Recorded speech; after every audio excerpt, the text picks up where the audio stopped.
Welcome to DV Live. My name's Wayne Tassie. I'm Group Director of Programmatic and Performance across EMEA at Double Verify. Today we're joining you from our Trendspotting 2024 MENA event at the Rixos Premium Dubai. Topics that we've covered will include how media quality drives performance, ROI and outcomes for our clients, as well as many other topics that are going to resonate across the industry and topics that are really hot at the moment. I'm joined here with Mo from Assembly Global. Mo, before we get into the questions, I'm going to let you introduce yourself. Thanks, Wayne.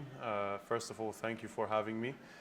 Thank you for this lovely event. It's been great meeting new people, seeing familiar faces. It's great to be here. I'll introduce myself quickly. My name is Mohammad Basma.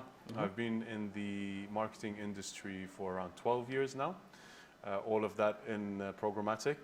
Worked on the demand side specifically. 6 years out of London, 6 years out of Dubai, nearly 7 years in Dubai now. And my role, I work at Assembly Global, and my role there is the Programmatic and Partnerships Director. Yeah, thank you for having me. Oh, thank you for being here. I mean, I remember we caught up in London a long time ago, different life, different company. So it's good to be catching up with you in Dubai as well. Let's just jump straight into the questions. Sure. Obviously, we've seen the event today. It's been a lot of fun. We've had a great turnout, which has been pretty awesome. What challenges are you seeing brands facing in maintaining safety and authenticity in the digital space? Yeah, I think it's a constant battle against ad frauds, and I think some of the main challenges that clients are facing in the region specifically is, first of all, globally, against these fraudsters out there. They're always finding new ways to hack the most recent softwares out there, the different platforms that we're advertising on. So I think you guys are doing a great job in investing in new technologies to kind of combat all of the new ways these guys are finding to create fraud in our industry. I think another challenge is, so we're an omni-channel digital marketing agency. So all of our clients, they invest on more than 6-7 different ad platforms. So I guess controlling fraud across all of these platforms and consolidating all that data in one place is a challenge. That's something that we're helping our clients with. And I think on top of that also how clients interpret this data. So as an agency, we aim to not only consolidate this data and use that data to drive efficiency, cost efficiencies for our clients and better business outcomes, but also educate them on how to interpret this data and how big of an issue fraud is in our industry. And it's a constant issue that's been there for years, and it's always going to be there. I think fraud's a really interesting one. It obviously chases the money quite a lot. If you think about where DV started out in 2008, it was, with fraud and the brand safety element, and talking to you about kind of how we consolidated that. That's kind of where our authentic ad came in, when we had partners like Assembly and brands that we were working with coming to us and saying, it's all siloed, the brand safety, the fraud piece, and the geo and the viewability. We consolidated that into the authentic ad. And if you look at kind of the conversations we've had today around attention and centralization, all feeds together, all ties together, and obviously what we're trying to do with you guys is make sure, like you said, it's centralized out of one platform. But the education of our clients and the brands that we work with and the agencies we work with is still very much an ongoing process. 100%, completely agree. One of the topics we've discussed today is attention, which is great. Where do you imagine the industry is going to stand on attention metrics by 2025? So locally, I think there's still a lot of work to do. By 2025, an ideal situation is the topic of attention is being discussed across all the members in our industry. So that's clients, agencies, tech vendors, any company that operates in our industry, programmatic or outside of programmatic. Attention needs to be there as a topic in the conversation. clients specifically need to be challenging agencies like ourselves on these metrics, these attention metrics. So CTR, VTR, these kind of metrics are 2010, and they don't cut it anymore, to be honest with you, in my opinion. So yeah, clients challenging agencies, and agencies having more conversations with companies like yourself around how we can collaborate together, put together a narrative that helps clients understand the true value behind metrics such as attention.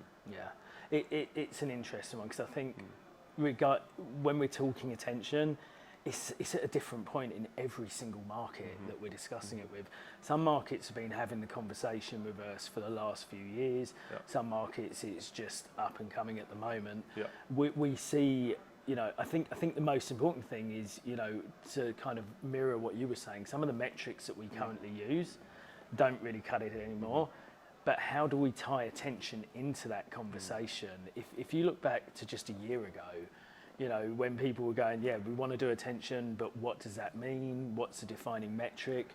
What we're finding now is brands are starting to tie that attention piece into existing metrics to make them more robust. Like, for example, brands that are using quality CPMs, you know, are now looking at an A quality CPM to see, you know, how they can enrich it even more and drive that performance and outcomes piece further.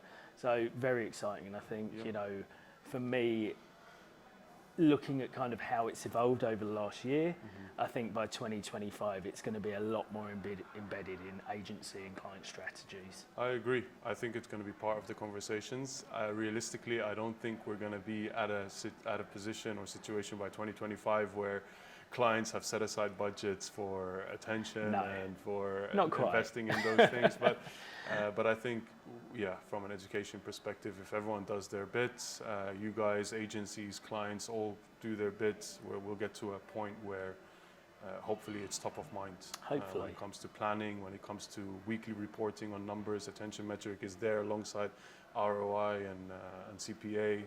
So hopefully we can get there by 2025. Let me ask you this, just to kind of continue the conversation a little bit. Do you think viewability will still have a place by 2025? I think viewability should stay there, should still be there as a basic metric, and it should complement the new attention metrics that you guys have worked so hard on. So yeah, I think it will always be there. Same way CTR and VTR is always there, totally. viewability is going to be there as well. I agree. I don't think it's going anywhere quite yet. It's definitely still has its place. Let's talk values-based marketing. Obviously, it's been quite a big discussion today, quite a hot topic.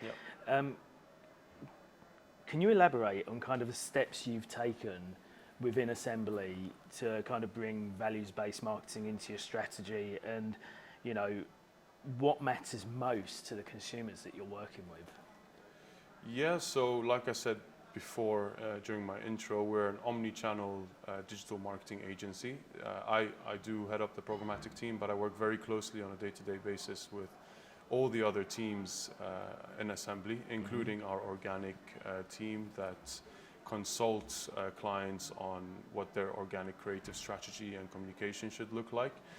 So I'll come back to that point. In terms of the things that we are proactively doing to include value-based marketing into our strategy for clients, we attend a lot of events like this. We speak to all of the major tech players in the industry, the Googles, the Metas, all the programmatic DSPs and brand safety providers like yourself, to constantly stay up to date with consumer trends, what they're valuing, what are the results of surveys that have been done in specific verticals that our clients sit in.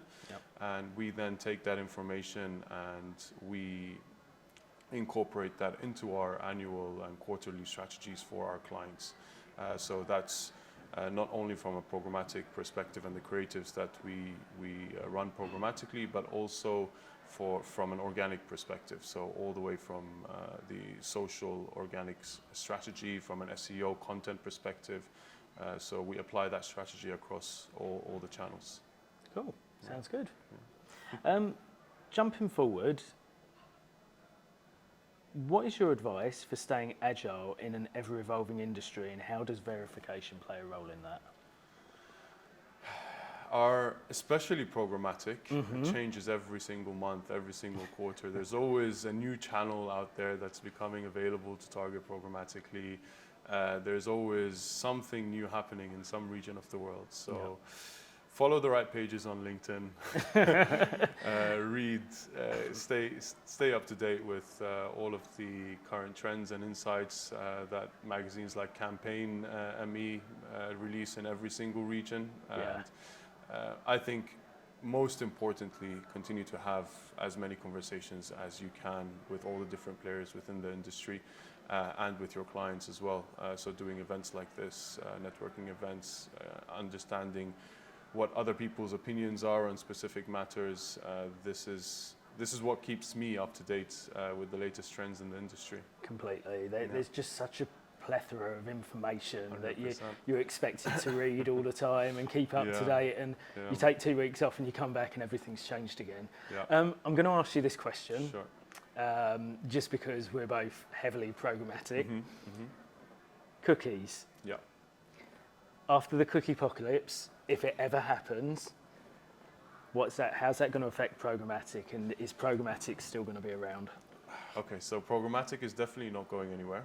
If anything, it's going to be growing year on year. This is my opinion. Like you said, we're both very passionate about programmatic. Worked in programmatic a very long time. Every quarter, every year, we see a new channel adopting programmatic technology. Specifically here in the region, programmatic digital out of home has been as one of the hot topics this year, as well as CTV. In terms of the cookieless world, the deprecation of the cookie. So my take on this is I don't think much is going to change in terms of programmatic targeting and the capabilities we have in terms of audience segmentation and reaching those audiences. The reason I say that is because there's a lot of alternative solutions being worked on, not just by the likes of Google and all the tech giants out there, but for example, the Trade Desk is another DSP that we work with, and they have their own ID technology, which replaces the cookie essentially. And outside of that, first publishers have been moving quite aggressively on this space as well to, invest in their tech infrastructure so that they can also package up their audiences, so their first-party publisher audience, and sell that. So I think, if anything, it opens up more opportunities, like with the publishers, and different ways for us to reach these audiences. But yeah, in a nutshell, I don't think much is going to change. I remember I was in London working as a trader when GDPR first came out, and I know this is off topic, but it's not at all. I looked, I checked up on my campaigns the next day, and there was nothing different about them. They delivered the same amount of budget, the same performance, nothing changed. So I don't think any significant change is going to come with the cookie deprecation. Good. I hope so. I hope not. But I love how in-depth your answer was. I'm on the same wavelength as you completely. As we move into 2024, what trends do you anticipate for both consumer behaviour and advertising strategies? I think in terms of consumer behaviour, e-com, we've already seen the rise of e-commerce during the COVID period. It's accelerated at such a huge volume. I bought a lot online. Yeah, especially in this region as well, like Saudi as well, and the e-commerce space. I think we're accelerating we're growing at such a fast rate. So I think that's going to dictate a lot of what consumer behavior looks like in 2024.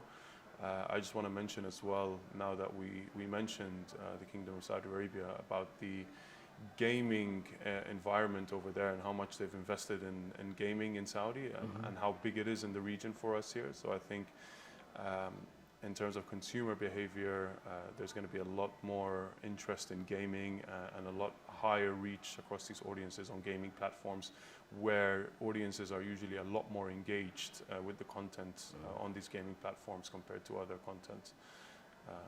Definitely. Mo, absolute pleasure talking to you today. Thank you very much for your time. Thank you. It's been awesome.